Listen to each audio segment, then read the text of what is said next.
I got a bunch of questions for you. Are you okay with that? Yeah, I'm good to go. All right, cool. Now, tell me something about Ted Holder. How many years have you been training horses, man? Off and on 22? 22 years? Yeah. Holy.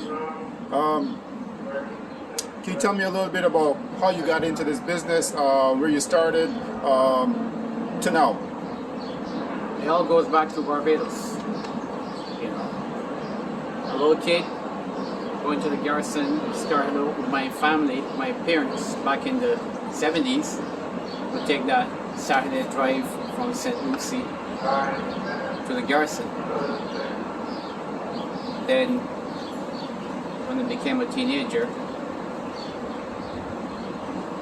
I got the bug.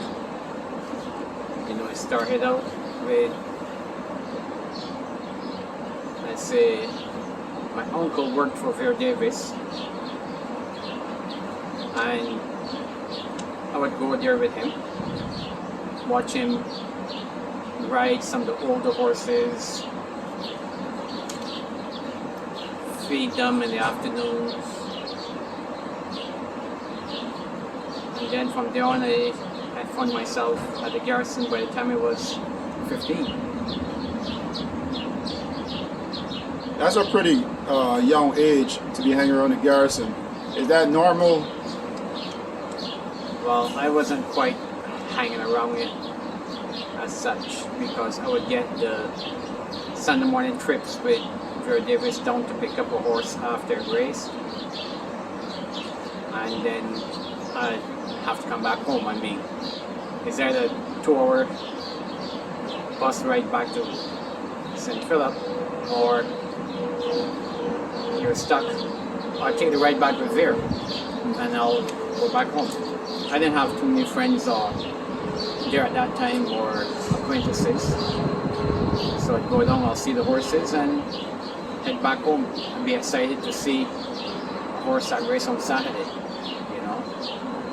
So that was it. Go see probably Guida's Walk, or hopefully Hotcha, but she was at Oakfield, so you know, it was a lost cause to see those ones, but you would get to hang around Bill Marshall's barn for maybe an hour. Now, tell me a little bit about the area where you come from. Is it a big horse racing community? Not really. I grew up in Church Village, St. Philip, and I mean, there are a lot of people who would go to the garrison on Saturdays. Actually, one of my neighbors went pretty much every Saturday. But in terms of people who work in the industry also, nada. Other than my great uncle, not many of them chose that path as a way of life, or a way to earn a living. So what exactly about the bug that you caught was interesting to you? Other than meeting Vera Davis or getting to hang around his horses, there was this gentleman, Mark Edgell, who took a liking for me. I used to have a paper route, and he met me while I was delivering my papers, and took a liking to me, offered me a job, come in and clean the stables. I was like 11. So that precedes going over to Vera Davis, you know, but I did it. I mean, cash is king. So I'm making a few dollars, I have money in my pocket, and this gentleman looked after me. I mean, pretty much taught me a lot. I'm handy because of him. I mean, we would spend Saturdays, if I'm not in the garrison, Saturday morning seminary, we'd be tinkering with the tractors or his cars or anything around the farm. We'd be driving that old 1964 Kubota around St. John cutting grass, and this Kubota was one that would hand start. You cranked it and you had to stick it in the gear to get it going. You know, it was all the fun times with Mark. So whatever happened to him? You still stay in contact with him, or? He passed away mid-90s, about 96. He passed away. Now, so from that stage going forward, did you always know that you would become a trainer, or you had aspirations to be something else? Believe it or not, I wanted to be a writer. And I think I was like, I'd finished high school, so I was, around 16, my last year of high school at Ellerslie. I'm ready to go get my exercise license. The guy did the foot test. Your feet's getting too big. I mean, I wore size 8 back then and still wear size 8 to this day. But it wasn't too big. I wasn't heartbroken or sad. I mean, I found myself at the starting gate shortly after that, helping out. At first I started closing the back gates with the guys. Then, within weeks, I was in the gates. That's where I met my good friend, Jake Springer. Because it was one of his first rides he had, and I ended up holding the horse in the gate for him. Well, I mean, that's an awesome experience, starting from where you started and to where you're heading. Can you tell me a little bit about your first win as a trainer? How that felt? It felt good, but it was kind of scripted. I knew I was going to win a race within my first 4 or 5 wins. I had the horse to do it, so it was just a matter of time. I mean, I went out, seeked a particular horse that would fit Woodbine in the spring of 1998 and brought it here to do that job. Because by then, at that time I was actually an assistant trainer in Maryland also. In Maryland, eh? Yes. Tell me a little bit about Maryland, the States. Did you do some stuff down there? I was an assistant trainer to a guy called D. Scott Posey. Very genuine person. To this day, we keep in touch. I was his assistant trainer and did a lot of traveling for him. I went up and down the eastern seaboard for him, from Suffolk down to Colonial Downs when it opened up. We had a good time, won a lot of races. I got to meet a lot of people.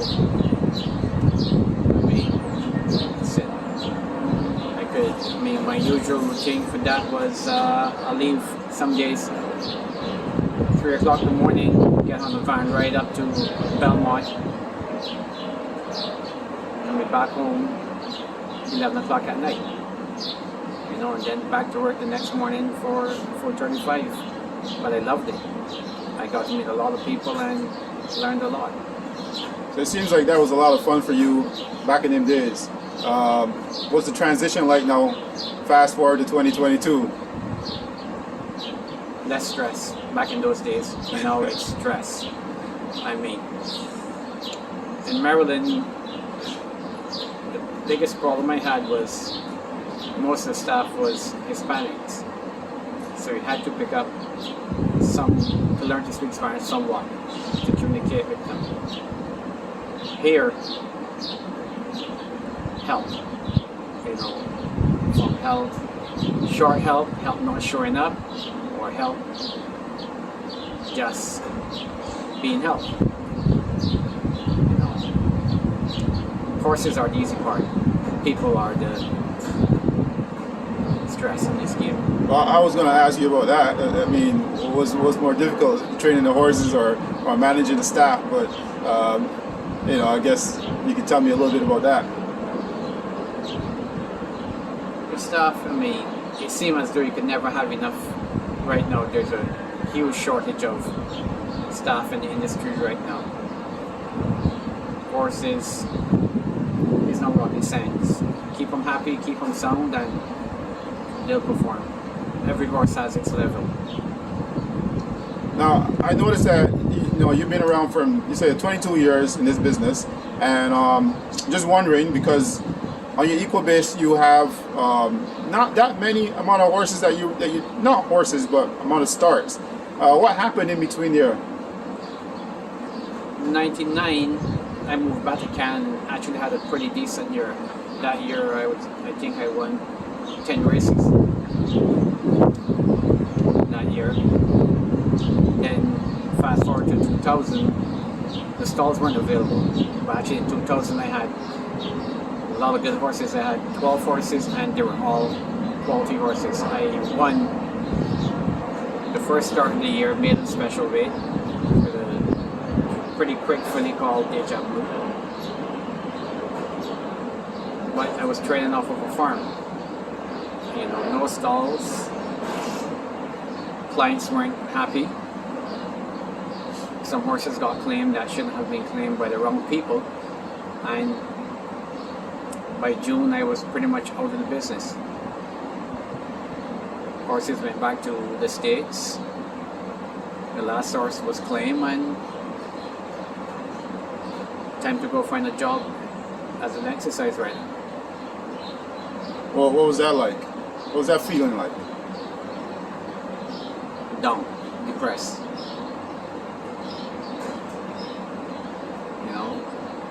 Following year I got myself a horse. Kept trying, I kept plugging away, and I'm hoping for the next break to come. So there's been some dry spells in between. Then in 2007, 2008, I started going again. Had a couple of half decent horses that were going to be okay.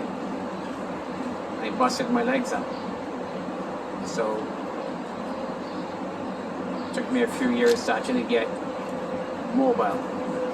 I mean, I could walk, but the pain of walking wasn't easy. It was a lot of pain, a lot of nerve damage from that injury. So you busted your leg, what, riding, galloping? Yeah, I came off of a horse for another trainer. Wow, that must have been tough, because you got to sit out for quite a while now. It took me till 2015 to get back going again, because the nerve damage, my hip still pain to this day, but it can never be comfortable just to walk. So I gotta ask you. So I know you said you wanted to be a jockey, and even up to that point where you got hurt, did you still have a little chance that you might, or you just give it up after the foot test? That bus had left the station quite a while. I mean, life brought me by that time. I was probably 145. I mean, I wasn't going to give up my food for that. I'd enjoyed enough meals to know what a good meal tastes like to be starving myself. Well, was 2021 your best season so far? Numbers wise, yes. 99 was close to it, but the monies weren't there. Most of my events were Fort Erie, one at Tampa, one at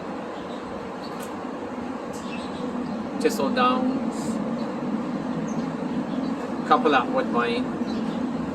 But yeah, that was my best year, numbers wise and money wise. Do you get excited when you cross the border for races? No. Is it more stressful? Not stressful, I mean, it's just like another race. It's actually, I think it might be easier to win a race there. Now, I gotta ask you about your outfit this year, and you got a bunch of horses. Is there a special horse in your barn right now? I'm excited about a couple of the two-year-old boys. I would say I have maybe 3 2-year-olds that can fit in the dance category. So just keeping my fingers crossed and hope that they pan out. It's always nice to have those feelings, right? Yes. Because in this business, you never know, right? I mean, things could go really well or could change. Now I gotta ask you, do you have a checklist for training horses? Expectations, allowances, stakes, stuff like that, or do you just train them as horses? Free it, keep every horse happy, and hope that the good one comes along. I mean, you don't. At the level where I purchase horses, it's going to be difficult to find a stake horse. I mean, we all hope for the diamond in the rough, or one that falls through the cracks at the sale times that someone else missed. When they say fall through the crack, you know, that's, I mean, I purchased between the $5,000 and $20,000 market. I mean, they got Cassie and the Sanson Farms and the Gale Coxes, Catherine Day. I mean, they were spending 200, 300,000 while I'm spending 20. So, do I expect to beat them or have a stake horse over them? Not really. I hope that one of mine pans out and can compete.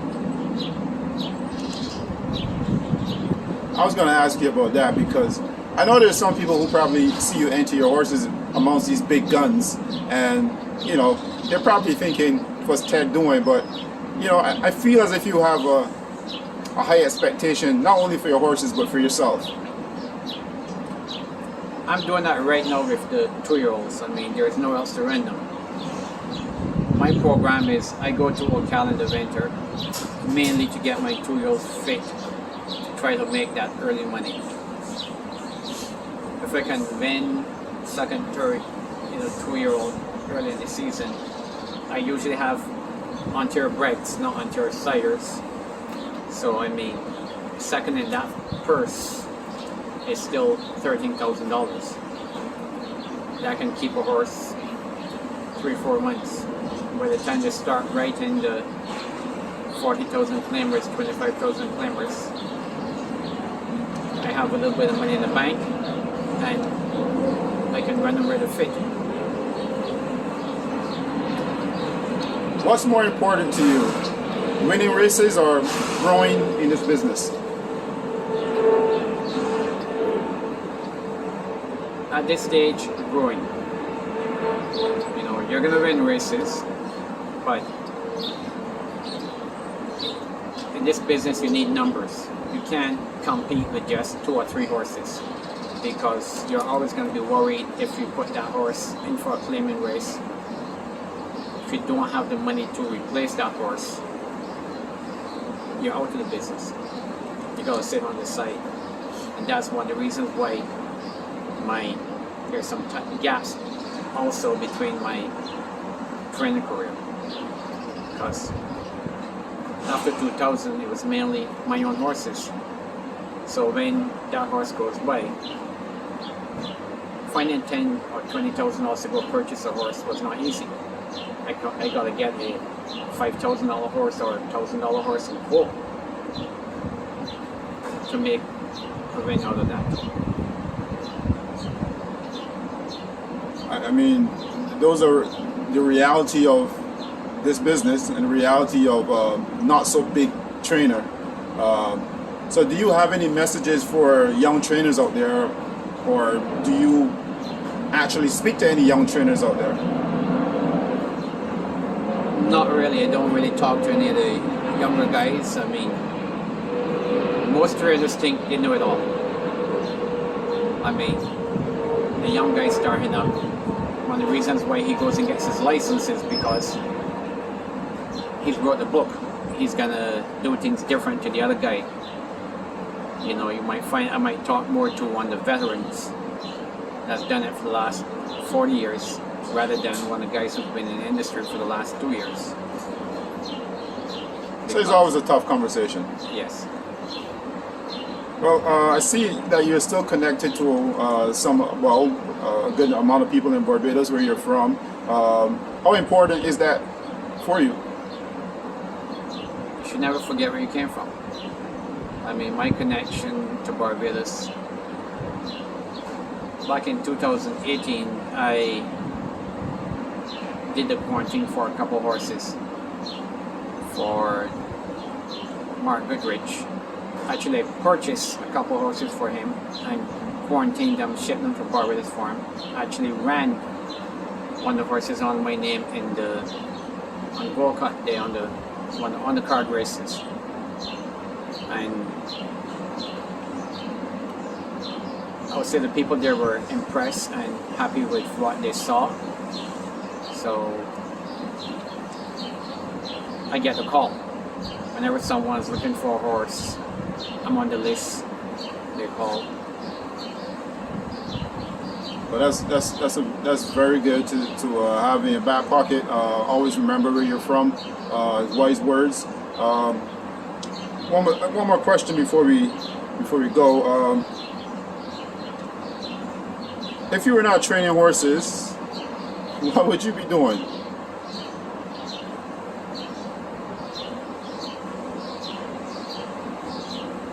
I always had a liking for insurance, the insurance industry.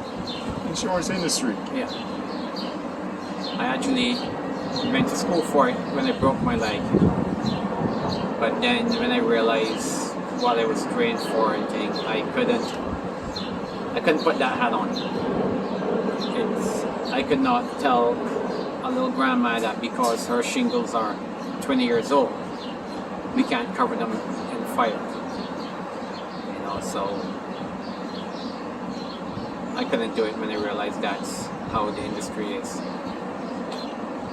Some integrity.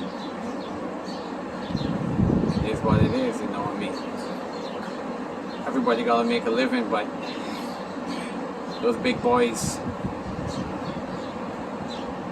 I don't know, man. You had a good start to the season so far. Tell me a little bit how you're feeling and what that feels like, and what's the momentum like moving forward.